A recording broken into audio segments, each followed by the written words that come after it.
আল্লাহ বলেছেন যে তোমাদের গুনাহ, তোমাদের করা খারাপ কৃতকর্ম কখনোই আমার অনুগ্রহ, আমার দয়া, আমার রহমতের চাইতে বেশি হতে পারে না। নিশ্চয়ই আপনি যখন এই ভিডিওটি দেখছেন, আপনি নিশ্চয়ই ঘরে আছেন, বৃষ্টি হচ্ছে, বাইরে আছেন, বৃষ্টি হচ্ছে, ঝিরিঝিরি বৃষ্টি হচ্ছে। এই বৃষ্টি দিয়ে, বৃষ্টির সিজনে আমরা অনেকেই গান লিখতে ভালোবাসি, কবিতা আবৃত্তি করতে ভালোবাসি, কেউ রোমান্টিক কোনো চিন্তা ভাবনা করে। এগুলা না করাটা, না ভাবাটা কোনো বিষয় না, এটা মানুষের সৃজনশীলতার একটা বহিঃপ্রকাশ।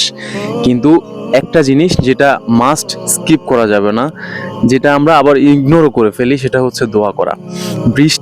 বৃষ্টি হচ্ছে আল্লাহর রহমত। আল্লাহর রহমত যখন আমরা যখন আল্লাহর কোনো রহমতের নিদর্শন পাই বা চোখে যখন কোনো রহমত দেখি, তখন উচিত আমাদের দোয়া করা, কারণ যখন বৃষ্টি হয় তখন আল্লাহ দোয়া কবুল করেন।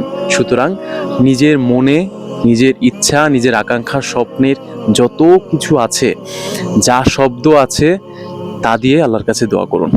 আল্লাহ দোয়া কবুলকারী। এই বৃষ্টির সময়ে যখনই বৃষ্টি হয় দোয়া করুন। আল্লাহ দোয়া শ্রবণকারী এবং কবুলকারী। ফি আমানিল্লাহ।